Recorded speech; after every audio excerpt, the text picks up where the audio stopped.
నీ జీవిత కాలం అంతా కూడా ఎంతో కష్టపడి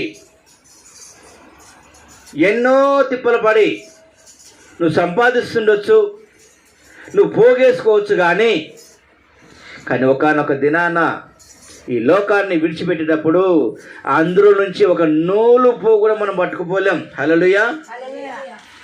దేవుని నామానికి మహిమ కలుగు. అందుకనే ఈ లోకంలో ఉన్న వాటిని ఎక్కువ ప్రేమించొద్దు. ముఖ్యంగా దేవుని కంటే ఎక్కువగా ప్రేమించొద్దు.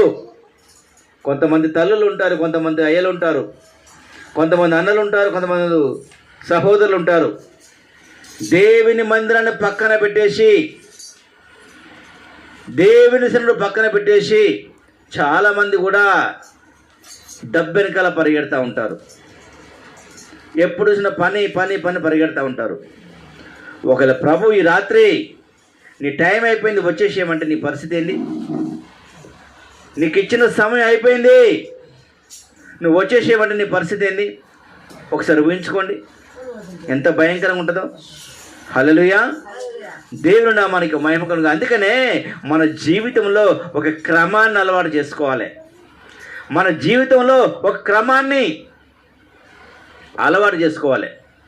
దేవుని లేఖనం సెలవిస్తున్నది, 6 రోజులు కష్టపడి పనిచేసి 7వ దినాన నువ్వు విశ్రాంతి తీసుకో బిడ్డ అంటున్నాడు. 6 రోజులు అంటే సోమవారం నుంచి శనివారం దాకా నువ్వు కష్టపడి పని చేసుకొని నీ కుటుంబాన్ని పోషించుకో, నీ పనులను చక్కబెట్టుకో. కానీ ఆదివారం మాత్రము అది ప్రభు దినము, అది ప్రభు దినము. ఆ దినాన్న నన్ను ఆరాధించమంటుండే దేవుడు. హల్లెలూయా. కొంతమంది సండే లేదు, మండే లేదు, ఆదివారం లేదు, సోమవారం లేదు, అన్ని దినాలు సంవత్సరం పొడుగునా కష్టపడుతూ ఉంటారు. అయినా సరే వాళ్ళ బతుకులో ఏ మార్పు ఉండదు, ఏ మార్పు ఉండదు. ఒంటి మీద సరైన బట్టే ఉండదు, ఒంటి మీద సరైన వస్త్రమే ఉండదు. కానీ ఎంతో కష్టపడతారు. పోనీ ఇల్లన్నా సరిగా ఉంటుందా? ఇల్లు కూడా సరిగా ఉండదు. పోనీ సమాజంలో ఒక మంచి పేరు ఉంటుందా? అది కూడా ఉండదు. దేవుని సరిగా ఒక సాక్ష్యం ఉంటుందా? అదే ఉండదు. మరి ఎందుకయ్యా నీ జీవితం? ఇక ఎందుకమ్మా నీ జీవితము? ఇంటిలో ప్రార్థన లేదు, దేవుని మందిరం ప్రార్థన లేదు, వీధిలో సాక్ష్యం లేదు, ఒంటి మీద సరైన వస్త్రాలు లేవు, ఉండడానికి సరైన ఇల్లు లేదు, ఒక పేరు లేదు, పలుకుబడి లేదు, ఒక మంచి సాక్ష్యం లేదు, ఒక మంచి సాక్ష్యం లేదు. మరి ఎందుకా జీవితం? ఎందుకా జీవితం? కట్టలు కట్టలు డబ్బులు ఉండొచ్చు, తులాలు తులాలు బంగారం, వెండి బంగారం ఉండొచ్చు. అది బీరోలా లేదంటే ఆ ఇనుప డబ్బులో మూలుతుంది తప్ప ఏ లాభం? సరైన సాక్ష్యం లేనప్పుడు, సరైన విలువ లేనప్పుడు, సరైన జీవితం లేనప్పుడు చెప్పుకోవడం తప్ప, రోజు పోయి చూసుకోవడం తప్ప ఏ ఉపయోగం? ఇది నేను చెప్తున్న మాటగా దయచేసి దేవుని లేఖనే తెలుస్తుందంటే ఈ లోకమునైనను లోకములో ఉన్న వాటినైనా ప్రేమించొద్దు. నీకు అవసరం ఏం కావాలో దేవునికి తెలుసు, నీకేం అవసరమో దేవునికి తెలుసు. నువ్వు అడగకుండానే దేవుడు నీకు అనుగ్రహిస్తూ ఉంటాడు. హల్లెలూయా. ఎప్పుడు?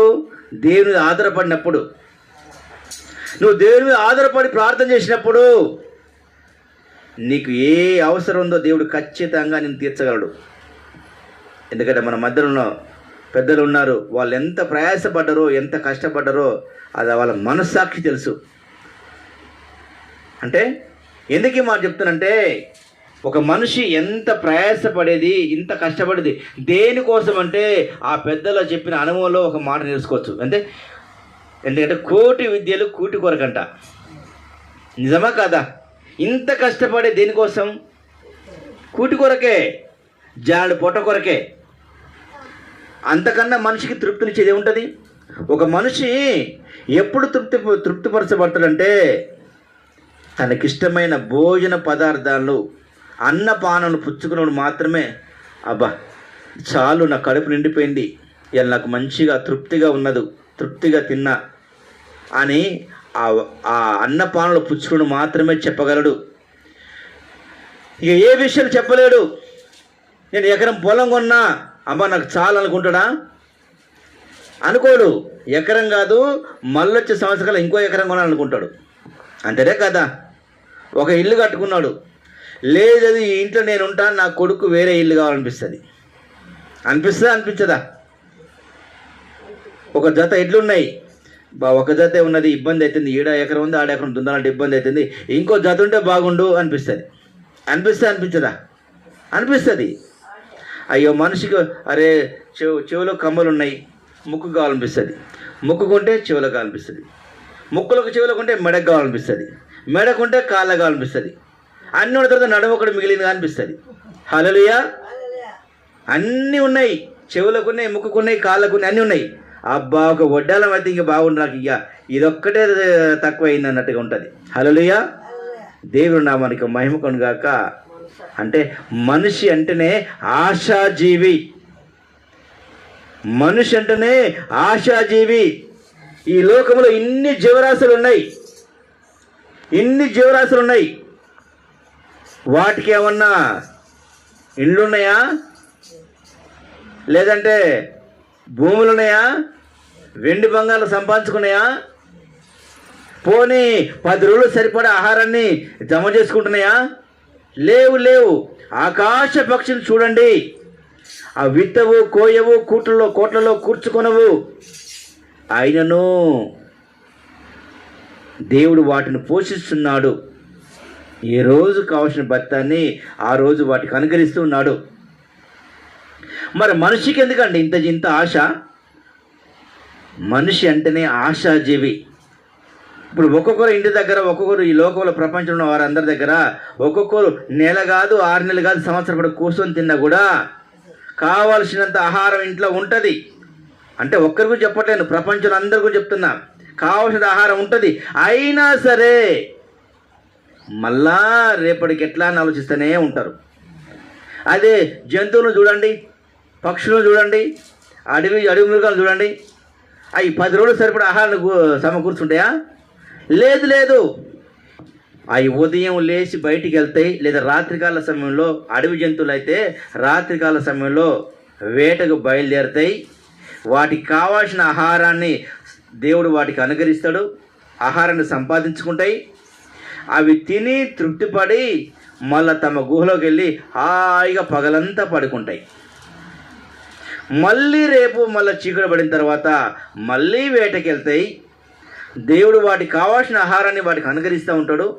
మళ్ళీ తిని తృప్తిపడి మళ్ళీ గుహలోకి వెళ్ళి విశ్రాంతి తీసుకుంటూ ఉంటాయి. అంటే ఏ రోజుకు ఆ రోజు అవి వేట సంపాదించుకుంటూనే ఉంటాయి.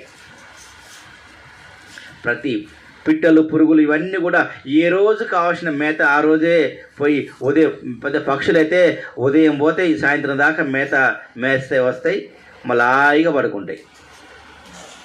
రోజు అదొక క్రమం అయిపోయింది వాటికి. మరి చూడు, ఏ రోజుకు కావాల్సిన ఆహారాన్ని దేవుడు వాటికి అనుగ్రహిస్తున్నాడు. మరి వాటికంటే మనము శ్రేష్ఠులమా కాదా? వాటికంటే గొప్పవారమా కాదా? మరి వాటికే దేవుడు ఏ రోజు కావాల్సిన ఆహారాన్ని అనుగ్రహిస్తుంది కదా. మరి ఈనాడు నీకు నాకు దేవుడు అనుగ్రహించడా? అనుగ్రహించాలంటే ఖచ్చితంగా అనుగ్రహిస్తాడు. హల్లెలూయా. ప్రతి జీవరాశి, ప్రతి పిట్ట, ప్రతి పురుగు, ప్రతి ఒక్క అడవి మృగం కూడా ఇంకా బల్బలు తెల్లాడుతున్నాగానే వేకుజాము లేచి ఆ జంతువులన్నీ కూడా, ఆ పక్షులను కూడా వాటి సృష్టికర్తని దేవుని ఆరాధిస్తూ ఉంటాయి. హల్లెలూయా. సూర్యుడు ఉదయించడం కంటే ముందే అవి వాటి సృష్టికర్త అయిన దేవుణ్ణి ఆరాధిస్తూ ఉంటాయంట.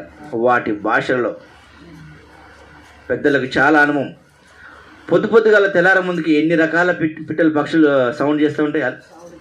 ఎంత ఆ సౌండ్ వింటుంటే ఇంకా వినాలనిపిస్తుంది. పిట్టలు కానీ, పురుగులు కానీ, జంతువులు కానీ, పక్షులు కానీ వాటికి తెలిసిన భాషలో, వాటికి వచ్చిన భాషలో ప్రభును ఆరాధిస్తూ ఉంటాయంట. హల్లెలూయా.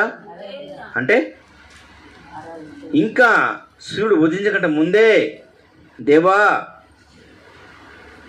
ఉదయం కావస్తున్నది, సూర్యుడు ఉదయించబోతున్నాడు, దయచేసి మమ్మల్ని జ్ఞాపకం చేసుకో, మాకు ఏ రోజు కావాల్సిన ఆహారాన్ని మాకు అనుగ్రహించండి. ఎలాంటి దుష్టుడు, ఎలాంటి వేటగాడు మమ్మల్ని వేటాడడానికి వీల్లేదు అని చెప్పేసి అవి వాటి సృష్టికర్త అయిన దేవుణ్ణి ప్రార్థన చేస్తూ ఉంటాయంట. హల్లెలూయా. వాటికి ఎంత జ్ఞానం ఉందండి, ఎంత జ్ఞానం ఉందండి. మరి మనిషికి ఎక్కడుంది?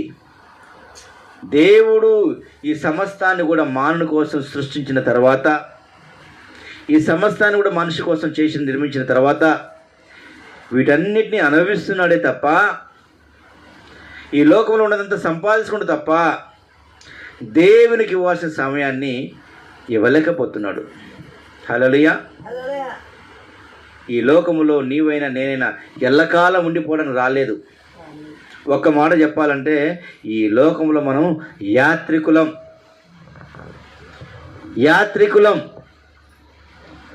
ఒక ఊరు పైన ఒక ప్రయాణం పోతాం, ఒక దగ్గరికి పోతాం, ఒక యాత్రకు పోతాం. అక్కడ స్థిరంగా ఉంటామా? ఉండము. ఎందుకంటే మళ్ళీ తిరిగి మన ఇంటికి మనం వచ్చేస్తాం. చుట్టాల్సి పోతామండి. ఒక్కరోజు ఉంటూ 2 రోజులు ఉంటాం, 3వ రోజు రావాల్సిందే కదా. అట్లనే ఈ లోకంలో మహా అంటే ఒక 60 సంవత్సరాలు 70 సంవత్సరాలు బ్రతకడానికి మాత్రమే ఒక యాత్రికులుగా మనం వచ్చాం. మన పురం ఇది కాదు, మన నివాస స్థలం వేరే ఉన్నది. హల్లెలూయా. ఈ సత్యాన్ని కనుక నీకు అర్థమైతే కనుక, ఈ సత్యం కనుక నువ్వు తెలుసుకున్నట్లయితే కనుక ఈ లోకమునైనను లోకంలో ఉన్న వాటినైన మీద నువ్వు ఏమాత్రం ఆశ పెట్టుకోవు. హల్లెలూయా. ఒక మనిషి వెండి బంగారం అంతా ఒంటి మీద దిగేసుకొని తన ప్రాణాన్ని అదే రాత్రి కోల్పోతే ఏంటి ప్రయోజనం? ఏంటి ప్రయోజనం? హల్లెలూయా. అన్నిటికన్నా ముఖ్యంగా మన ఆత్మ ఆయనతో పాటు ఆయన రాజ్యంలో ఉండాలని మనం కోరుకోవాలి. హల్లెలూయా. హల్లెలూయా. దేవుని నామానికి మహిమ. అందుకనే ఈ లోకములో ఉన్నదంతా కూడా ఏంటంట, ఈ లోకములో ఉన్నదంతా కూడా శరీరాశయు, నేత్రాశయు, జీవము డంబమును. ఏదంట, ఈ లోకములో ఉన్నది నేత్రాశ అంట, శరీరాశ అంట, జీవపు డంబం అంట. మన కంటికి ఎంతో ఆకర్షణీయంగా కనబడుతూ ఉంటుంది. అబ్బా, వాడు చూసినప్పుడు అవన్నీ నా సొంతమైతే ఎంత బాగుండు, ఇవన్నీ నా ఇంట్లోకి వచ్చేసి ఎంత బాగుండు అని మనల్ని మన కన్నుల చేత ఆకర్షించబడతామన్నట. హల్లెలూయా. హల్లెలూయా. శరీరాశ అంటే ఈ మొత్తం కూడా నాకే కావాలన్నట్టుగా ఆశ. ఇదంతా నేనే తినేస్తా, ఇవన్నీ నాకు ఇంకా 10 సంవత్సరాలు సరిపడా ఈ ఆస్తి అంతా ఇదంతా నాకే ఉండాలని కోరుకోవడం అన్నట్టు. హల్లెలూయా. కనుక ప్రియమైన దేవుని బిడ్డలారా, ఈ వాట దేవుని వల్ల పుట్టినవి కావంట. అట్లా నిజంగా మనకు అవసరం అంటే దేవుని చేత కలిని అయితే మనం పుట్టేటప్పుడే దేవుడు మనకు ఒక 10 మనిషికి 10 ఎకరాలని, మంచి ఇల్లుని, మంచి వెండి బంగారాన్ని మనం పుట్టేటప్పుడే మనకు కలగజేసేవాడు. నిజమంటారా కాదంటారా?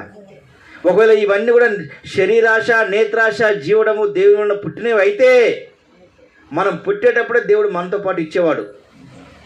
ఒక మనిషిని భూమికి పంపిస్తున్నప్పుడే వానికి అరే వీడు బతకడానికి కావాలని చెప్పేసి 1 ఎకరం పొలం, 1 ఎకరం చిలక, ఒక ఇల్లు, కొంచెం బంగారం, కొంచెం డబ్బులు, ఇవన్నీ కూడా వానితో పాటు ఇచ్చేవాడు. అంటే ఈ శరీరాశ, నేత్రాశ, జీవడము ఇవనేది దేవుడు కలగజేసినవి కాదు, దేవుళ్ళు పుట్టినవి కాదు. మన నేత్రాశ వలన, మన శరీరాశ వలన, మన జీవడంబు వలన, మన అత్యాశ వలన ఇవన్నీ మనకు కావాలని చెప్పేసి మనం కలగజేసుకున్నవే, మనం జమేసుకున్నవే. హల్లెలూయా.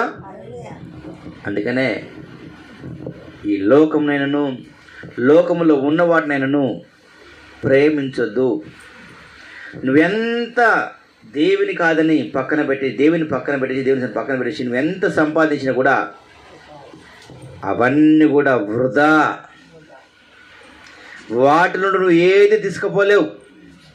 ఒక చిల్లి గవ్వ, ఒక నూలు పోగులను పట్టుకెళ్ళవు. పోనీ నేను పట్టుకెళ్ళకపోతే పర్లేదు కానీ నా బిడ్డలకు ఉంటాయి కదా అనుకోవచ్చు. ఓకే, నీ బిడ్డలకు ఇస్తావు, నీ కొడుకుల బిడ్డలకు ఇస్తావు. పోనీ వాళ్ళు ఏమన్నా తీసుకుపోతారా? వాళ్ళు తీసుకుపోరు. పోనీ వాళ్ళ బిడ్డలను తీసుకుపోతారా? ఎవ్వరు తీసుకుపోరు. మరి ఒక మనిషికి తృప్తి ఎప్పుడు ఉంటుందంటే కడుపు నిండా అన్నపానములు పుచ్చుకున్నప్పుడు మాత్రమే ఉంటుంది. హల్లెలూయా. కడుపు నిండా మంచి భోజన పదార్థాలు భుజించినప్పుడు మాత్రమే అదే మనిషికి తృప్తి. మనిషికి మిగిలిపోయేది అదొక్కటే. హల్లెలూయా. కనుక ప్రేమైన దేవుని బిడ్డలారా, నీ పని మీద నువ్వు ఎంత దృష్టి పెడుతున్నావో, నీ పని పాటల మీద, నీ కుటుంబం మీద ఎంత శ్రద్ధ కలిగి ఉన్నావో, శ్రద్ధ కలిగి ఉండడం తప్పు కాదు. దాంతోపాటే దేవుని కూడా నీ జీవితంలో కొంత సమయాన్ని ఇవ్వడం నేర్చుకోవాలి. హల్లెలూయా. దాంతోపాటే నీ జీవితంలో దేవుని కొంత సమయాన్ని ఇవ్వడం నేర్చుకోవాలి. అందుకే దేవుని లేఖనం సెలవుస్తుందంటే 6 రోజులు కష్టపడి పనిచేసి 7వ దినాన ప్రభుని ఆరాధించమంటుంది. హల్లెలూయా. కనుక ప్రేమైన దేవుని బిడ్డలారా, ముఖ్యంగా అన్ని బాధ్యతలు అయిపోయిన వారు నిజంగా చాలా ధన్యులు. ఎందుకు ఈ మాట చెప్తానంటే వాళ్ళకి ఏ శిక్షింత లేదు కాబట్టి, ఏ పనికి పోవాల్సిన అవసరం లేదు కాబట్టి ఉన్న సమయాన్ని మొత్తం ప్రభు కోసం ఖర్చు పెట్టవచ్చు. హల్లెలూయా. దేవుని కోసం ఖర్చు పెట్టవచ్చు. కనుక ప్రేమైన దేవుని బిడ్డలారా, ఇంతవరకు చేసినది చాలు, ఇంతవరకు కష్టపడ్డది చాలు. ఇక ఉన్న జీవితం దేవుని కోసం ఖర్చు చేద్దాం. హల్లెలూయా. మనం యవ్వనంలో ఉన్నప్పుడు మన వయసులో ఉన్నప్పుడు మన బిడ్డల కోసం కష్టపడ్డాం, మన కుటుంబాల కోసం కష్టపడ్డాం, మన భార్య బిడ్డల కోసం కష్టపడ్డాం. కానీ ఈ కొద్ది కాల జీవితం, ఈ కొద్ది సమయాన్ని దేవుని కోసం ఖర్చు చేస్తే ఎంత బాగుంటుంది. ఇంకా ఈ లోకమును ప్రేమించే ఆశ మనలో ఉన్నట్లయితే వాటిని చంపివేయండి. ఎంత సంపాదించి నీ బిడ్డలకి, నీ కొడుకులకు ఇచ్చినా కూడా ఇచ్చినప్పుడే మంచి వాళ్ళు అంటారు తప్ప, కానీ ఆ తర్వాత చూడు మళ్ళీ మొదటికి వస్తుంది. నువ్వెంత చేసి పెట్టినా, నువ్వెంత జమ చేసి ఇచ్చినప్పుడే మా అమ్మ మంచిది అంటారు, లేదా మా అయ్య మంచోడు అంటాడు. అంతే తప్ప తర్వాత ఇప్పుడు ఒకరికి ఇచ్చిన తర్వాత మరొకడు ఉంటాడా? పోనీ ఇద్దరికి ఇచ్చిన తర్వాత కూడా వాని మనసులో ఉండదంటే వాడు చిన్న కొడుకు కాబట్టి వానికి ఎక్కువ ఇచ్చింది, నాకు తక్కువ ఇచ్చింది. కూతురు అంటే ఎక్కువ ఇష్టం కాబట్టి ఆమెకు ఇంకెక్కువ ఒక భాగం ఎక్కువ ఇచ్చింది అన్నట్టుగా ఉంటుందే తప్ప మా అమ్మ నాకు మంచిగా ఇచ్చింది లేదా మా అయ్య నాకు మంచిగా ఇచ్చింది అని ఏ ఒక్కరు కూడా తృప్తిపడరు. హల్లెలూయా.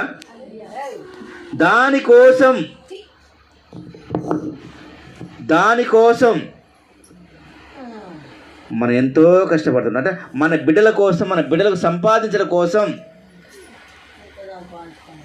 ఎండ లెక్క చేయము, వాన లెక్క చేయము, చలి లెక్క చేయము. ఎంతటి కష్టమైనా సరే మనకి బిడ్డల కోసం భరిస్తూ ఉంటాం. రూపాయి జమ చేసి తినక ఎంతో కష్టపడి సంపాదించి నా బిడ్డలు కావాలని ఇస్తే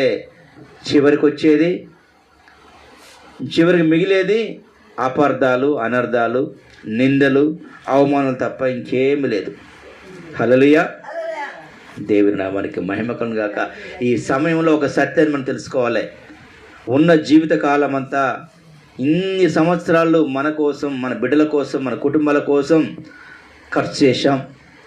ఈ రోజు నుంచి సరే మన జీవితంలో కొంత సమయాన్ని దైవారాధన అంటే దేవునికి ఇచ్చే కొంత సమయం అన్నట్టు, దేవునికి కూడా కొంత సమయాన్ని ఇవ్వడం అలవాటు చేసుకుందాం.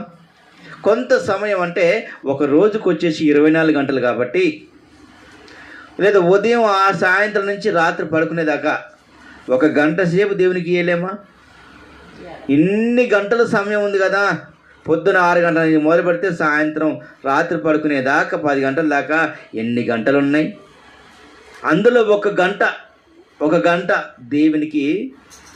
దేవునికి సమయం ఇద్దాం, ఆయన ఆరాధన చేద్దాం, ప్రార్థన చేద్దాం.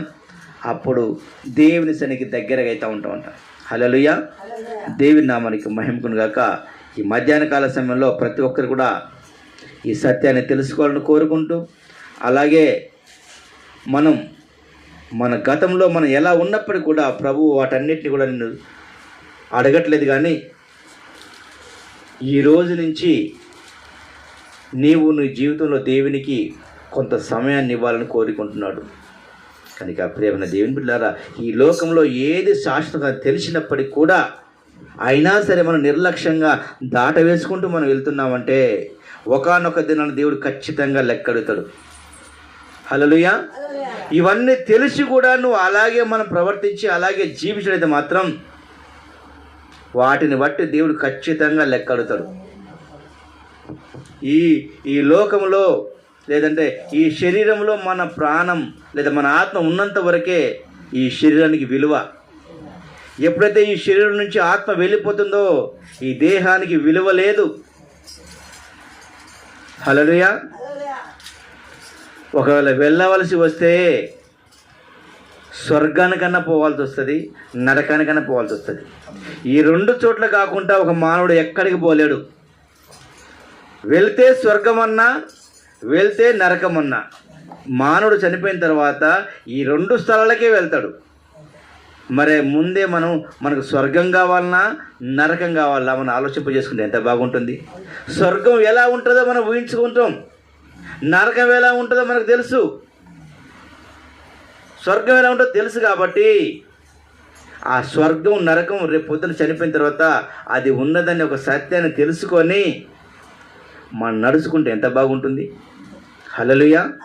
పోనీ ఎప్పటికిక్కడే స్థిరంగా ఉంటాం అనుకుంటే నువ్వు దేని గురించి ఆలోచించిన అవసరం లేదు. ఎల్లకాలం ఇక్కడే ఉంటా ఇట్లే ఉంటా అనుకుంటే నువ్వు దేని గురించి ఆలోచించవద్దు. కానీ ఈ శరీరంలో ఈ ఆత్మ వెళ్ళిపోయిన తర్వాత పోతే స్వర్గం అన్నా లేదా నరకం అన్నా ఈ రెండు స్థలాలకి మనం వెళ్ళవలసి ఉన్న వారం కాబట్టి ఎక్కడికి పోవాలో మనమే కోరుకోవాలి. ఏం చేస్తే మోక్షం వస్తుంది, ఏం చేస్తే స్వర్గం ప్రాప్తిస్తుంది అనే సత్యాన్ని తెలుసుకొని జీవిస్తే ఎంత బాగుంటుంది. హల్లెలూయా. దేవుని నామానికి మహిమ కలుగును గాక. దేవుడి కొద్ది మనం దీవించి ఆశీర్వదించును గాక. ఆమేన్. ప్రార్థన చేసుకుందాం.